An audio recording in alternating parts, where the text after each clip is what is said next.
ರಾಷ್ಟ್ರೀಯ ಲೋಕ್ ಅದಾಲತ್ ಅನ್ನು ಜುಲೈ 11ರಂದು ಚಿಕ್ಕಮಗಳೂರಿನಲ್ಲಿ ಆಯೋಜಿಸಲಾಗಿದ್ದು, ಕಕ್ಷಿದಾರರು ಇದರ ಸದುಪಯೋಗ ಪಡೆದುಕೊಳ್ಳಬೇಕು ಎಂದು ಜಿಲ್ಲಾ ಪ್ರಧಾನ ಮತ್ತು ಸತ್ರ ನ್ಯಾಯಾಧೀಶರಾದ ರವೀಂದ್ರ ಹೆಗ್ಡೆ ತಿಳಿಸಿದ್ದಾರೆ.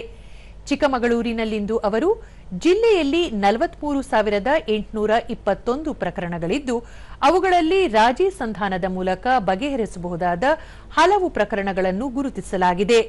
ರಾಜಿ ಸಂಧಾನದ ಮೂಲಕ ಇತ್ಯರ್ಥಪಡಿಸಿಕೊಳ್ಳುವುದರಿಂದ ಕಕ್ಷಿದಾರರಿಗೆ ಹಣ ಮತ್ತು ಸಮಯ ಉಳಿತಾಯವಾಗಲಿದೆ. ಇದನ್ನು ಸದುಪಯೋಗ ಪಡಿಸಿಕೊಳ್ಳಬೇಕು ಎಂದರು.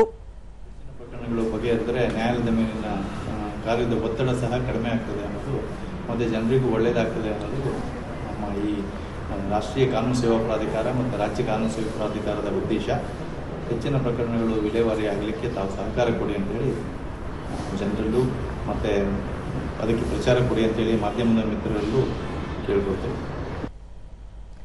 ಜಿಲ್ಲಾ ಕಾನೂನು ಸೇವೆಗಳ ಪ್ರಾಧಿಕಾರದ ಸದಸ್ಯ ಕಾರ್ಯದರ್ಶಿ ವಿ ಹನುಮಂತಪ್ಪ, ಜಿಲ್ಲೆಗೆ ಸಂಬಂಧಿಸಿದಂತೆ ಸುಪ್ರೀಂ ಕೋರ್ಟ್ನಲ್ಲಿರುವ ಹಲವು ಪ್ರಕರಣಗಳನ್ನು ಲೋಕ್ ಅದಾಲತ್ನಲ್ಲಿ ಕೈಗೆತ್ತಿಕೊಳ್ಳಲಾಗುವುದು.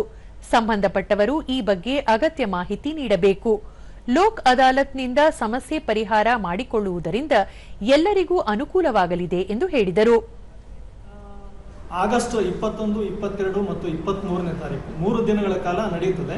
ಇಲ್ಲಿ ಯಾವ ಸಂಧಾನ ಆಗಿರ್ತಕ್ಕಂತಹ ಒಂದು ಪ್ರಕರಣಗಳು ಅವುಗಳನ್ನು ಯಾರು ಮಧ್ಯಸ್ಥಗಾರರು ಅವರ ಏನು ಟರ್ಮ್ಸ್ ಆ್ಯಂಡ್ ಕಂಡೀಷನ್ಸ್ ಪಾರ್ಟಿಗಳು ಒಪ್ಪಿಗೆ ಕೊಟ್ಟಿರ್ತಾರೋ ಅದನ್ನು ಕಾನೂನು ಸೇವಾ ಪ್ರಾಧಿಕಾರದ ಸದಸ್ಯ ಕಾರ್ಯದರ್ಶಿಗಳು ಅದನ್ನು ದೃಢೀಕರಿಸಿ ಇಲ್ಲಿಂದ ಕಳಿಸಿಕೊಡ್ತಾರೆ. ಜಿಲ್ಲಾ ವಕೀಲರ ಸಂಘದ ಅಧ್ಯಕ್ಷ ಲಕ್ಷ್ಮಣ್ ಗೌಡ, ಲೋಕ್ ಅದಾಲತ್ನಲ್ಲಿ ಪ್ರಕರಣಗಳನ್ನು ಇತ್ಯರ್ಥಪಡಿಸಿಕೊಳ್ಳುವುದರಿಂದ ನ್ಯಾಯಾಲಯಕ್ಕೆ ಅಲೆಯುವುದು ತಪ್ಪಲಿದೆ. ನ್ಯಾಯಾಧೀಶರು ವಕೀಲರ ಸಮ್ಮುಖದಲ್ಲಿ ಪ್ರಕರಣಗಳ ಇತ್ಯರ್ಥವಾಗಲಿದ್ದು, ಇದರ ಸದುಪಯೋಗವನ್ನು ಎಲ್ಲರೂ ಪಡೆದುಕೊಳ್ಳಬೇಕಾಗಿದೆ ಎಂದರು. ಇದಕ್ಕೆ ಚಿಕ್ಕಮಗಳೂರು ವಕೀಲರ ಸಂಘ ಸಹ ಸಹಕಾರವನ್ನು ನೀಡುತ್ತಾ ಇದೆ.